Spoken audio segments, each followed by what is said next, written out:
আচ্ছা সিনথিয়া, দেখো আজকে আমরা অনুশীলনী 9 এর পৃষ্ঠা নম্বর 99, হ্যাঁ, পঞ্চম শ্রেণীর 6 নম্বর প্রশ্নের সমস্যার সমাধান করব। হ্যাঁ, জি। ওকে।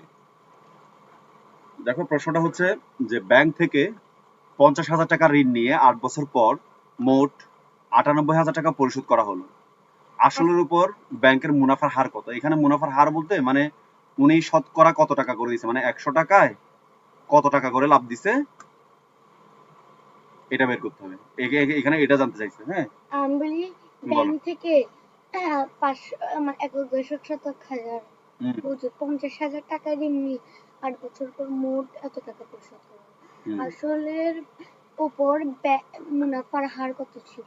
হ্যাঁ, এটা মুনাফার হার কত ছিল, অর্থাৎ হার বলতে ওই যে বলি না, ওই যে পার্সেন্টেজ, তোমার জি জি ধরো 10%, 5%, মানে এখানে কত পার্সেন্ট ছিল এটা বের করতে বলছে।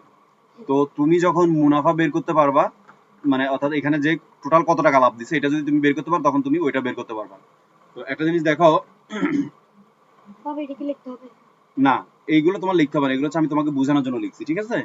পরীক্ষার খাতায় এগুলো লিখতে হবে না, তুমি ওই সমাধান, এটা হচ্ছে মানে গুরুত্বপূর্ণ তথ্য আর কি। মানে তুমি এখানে কি আছে, অর্থাৎ এখানে আসল কত টাকা আছে, 50,000 টাকা। এই আসল, এটা 50,000 টাকা আসল কেন, অর্থাৎ কারণ এটাই এটা ব্যাংক আমি থেকে নিছে, তাই না, হ্যাঁ ঋণ নিছে। হ্যাঁ আর পরিশোধযোগ্য টাকা অর্থাৎ হচ্ছে উনি এই 50,000 টাকা নেওয়ার পর 8 বছর পর উনি এই 98,000 টাকা পরিশোধ করছে ব্যাংকে, এবং এই টাকাটা দিচ্ছে উনি 8 বছর ধরে দিচ্ছে। হ্যাঁ, আচ্ছা।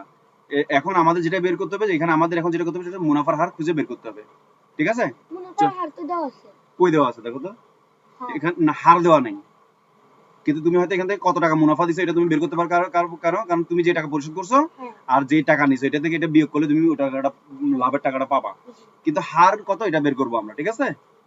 চলো তাহলে আমরা সমাধানে চলে যাই। হ্যাঁ, ঠিক আছে।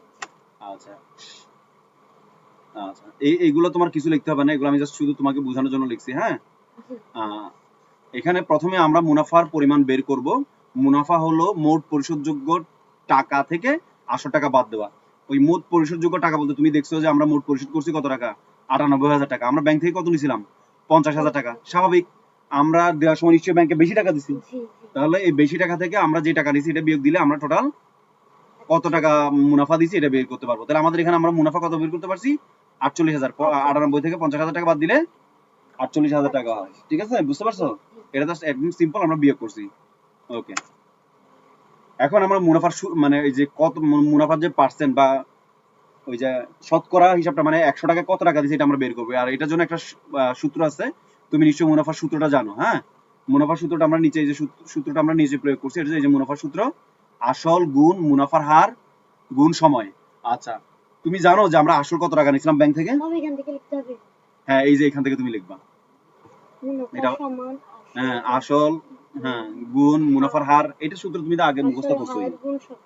হ্যাঁ, ইচ্ছা, জি হ্যাঁ, আসল গুণ মুনাফার হার গুণ সময়। তাহলে আমরা এখন, তাহলে ওই আমরা তো মুনাফা বের করছিলাম, আমরা মুনাফা কত বের করছিলাম, মুনাফা হ্যাঁ 48,000 টাকা বের করছিলাম। 48,000 টাকা। তাহলে এই যে মুনাফার জায়গায়, এই মুনাফার জায়গায় আমরা 48,000 টাকা লিখছি। হ্যাঁ, জি তারপরে সমান চিহ্ন, এই আসল, আসল ব্যাংক থেকে আমরা কত টাকা নিয়েছিলাম, 50,000 এই টাকা। যে 50,000 টাকা। আমাদের মুনাফার হার কত ছিল প্রশ্নে, ওখানেই ছিল না। ইয়েস, এই জন্য আমরা মুনাফার হার পাই না বিধায় সরাসরি just শুধু মুনাফার হার লিখছি। আচ্ছা আর কয় বছরের জন্য টাকা নিয়েছিলাম, 8 বছর। এই জন্য 8 বছর তো আমরা জানা ছিল, আমরা 8 বছর লিখছি। আর নিচে ওই 100, ওই যে যেহেতু আমরা পার্সেন্টেজ ওই যে শতকরা বের করবো, এই সেই শতকরার 100। জি এ তাহলে 48,000 গুণ এইখানে হয়েছে কত, একক দশক শতক হাজার লক্ষ, 4 লক্ষ হয়েছে। এটা কিভাবে জানো, এই গুণ করে 50,000 আর 8 গুণ করছে। হ্যাঁ এটা চাইলে আমরা কাটাকাটিও করতে পারতাম। না থাক গুণই করা ভালো। হ্যাঁ, এখন গুণ কি করছে তাইলে, মুনাফার হার। যেহেতু এখানে গুণ করার পর এখানে 4 লক্ষ হয়েছে এবং গুণ মুনাফার হার, এখন কি করছে বলো তো, এই 100-র সাথে মানে এই উল্টাই 48,000 দিছে। গুণ করে, হ্যাঁ উল্টাই দিছে, রাইট। অর্থাৎ আমরা জানি মনে মনে এটার নিচে 1 আছে, জি আর আমরা জানি যে এইভাবে আর এইভাবে গুণ করতে হয় না। জি হ্যাঁ, জি ওকে, বুঝতে পারছো তাইলে? তাইলে এখন কিভাবে গুণ করতেছে, এইভাবে এইভাবে। তাহলে এইভাবে হচ্ছে এই যে এই 48,000, এই যে গুণ এই যে 100, কেমন? আর এইভাবে নিচে 1 আছে, এইটার সাথে 1 গুণ করলে যে এইটাই হয়, ঠিক আছে? হ্যাঁ, বলো। পারবো। পারবা? ও আচ্ছা, ঠিক আছে। তাহলে এখানে হচ্ছে কত, আচ্ছা ইয়া আহ, 4 4 লক্ষ। 4 লক্ষ টাকা। হ্যাঁ, এরপরে এরপর কি করবে, আচ্ছা চলো আমরা এটা দেখি। আর এটাও গুণ করছে, গুণ করার পর এটা হয়েছে, ঠিক আছে? জি। আচ্ছা, কত হয়েছে এখানে? একক, দশক, শতক, হাজার, অযুত, লক্ষ, 48 লক্ষ। ওকে, এখন আমরা এটাকে ভাগ এটা তাহলে এখন এদিকে উল্টালে তো বাবা, হ্যাঁ, 48 লক্ষ এটা কি? এটা আমরা ওই যে এইদিকে এদিকে গুণ করছে, এই জন্য মুনাফা বেরিয়েছে এখন। ওই গুণ করছে এটা আবার এখন ভাগ করলেই হয়ে যাবে, দেখো। এখন এইদিকে আসার পর কি করছে? মুনাফার হার। মুনাফার হারটাকে এইদিকে নিয়েছে। আমি বলি এই যে মুনাফার হারটা আছে না, হুম। মুনাফার হারটাকে এই পাশে নিয়ে আর এইটা তো গুণ ছিল, গুণটাকে ভাগ করছে আর কি, বুঝছো? সমান চিহ্নের এই পাশে নিচ্ছে। আমি বলি এই যে এখন আমরা এই যে মুনাফার হার লেখাটা আছে না, জি, এটার এই পাশে নিব, মুনাফার হার। বুঝতে পেরেছি। মুনাফার হার সমান চিহ্ন, তাহলে এখানে কত আছে? এখানে কত আছে? এই যে এটা আছে, এটা আর কি, ঠিক আছে? বাবা, হ্যাঁ, বলো। আর এই যে অন্য এটা, জায়গায় ভাগ করলে কিছু হবে না? হ্যাঁ, কোনো সমস্যা নাই। এই যে 48,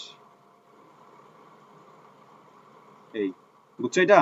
জি, এটা তো এখানে গুণ আছে, এই জন্য এখানে আসে ভাগ হইছে। হ্যাঁ, জি। আচ্ছা, এগুলো সব শূন্য। আর এখানে আমি ইয়া হয়েছে, এই 48টা নিচে হবে না, এটাকে শুনে মূলত এটা উপরে হবে, ঠিক আছে?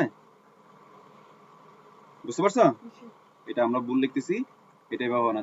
এটা এই এটা হবে এরকম, এই 4 লক্ষটা এখানে হবে, আর এই যে 48। এখন দেখো এখানে 3টে শূন্য, এই 3টে শূন্য, এই 2টে শূন্য, এই 2টে শূন্য কাটাকাটি। এরপর দেখো আমরা এই 4 12 কত হয়? 48 না? 4 12 কত? 48, এই যে 12 পাইছি। এটাই হবে 12%, ঠিক আছে? এই 12টা হবে 12%। আচ্ছা, দেখো আমরা এখানে যাই। এই যে এখানে আবার একটু দেখাইছে, এই যে এইটা, এই দেখো এটা, এইটা, এইটা, আর এই যে এটা 4, এই যে 12, ঠিক আছে? এখানে এটা বুঝাই দিছে যে ওই যে ভাগ করছে যে এটা, তাহলে 12। 4 দুগুণ 8। জি, বুঝতে পারছো? এই যে 12, জি, এটা সহজ করছে জি। উত্তর। তাহলে আমরা ব্যাংকের মুনাফা হার ছিল 12%, অর্থাৎ 12%। এই 12% মানে বুঝছো, ওই যে 50,000 টাকা নিছে না, জি। ওখান থেকে 100 টাকার জন্য 12 টাকা করে দিছে। তাহলে 50,000 টাকা উনি তাহলে টোটাল মোট কত লাভ দিছিল জানো? এখন যদি তোমার যদি বলে 50,000 টোটাল কত লাভ দিছে, 12%। না, এটা তো না, না, পার্সেন্ট লাভ দিছে। মোট মোট কত লাভ দিছে তুমি তো বের করছিলে, এই যে 48,000 টাকা। 48,000 টাকা। বুঝতে পারছো? জি। ওকে, ঠিক আছে।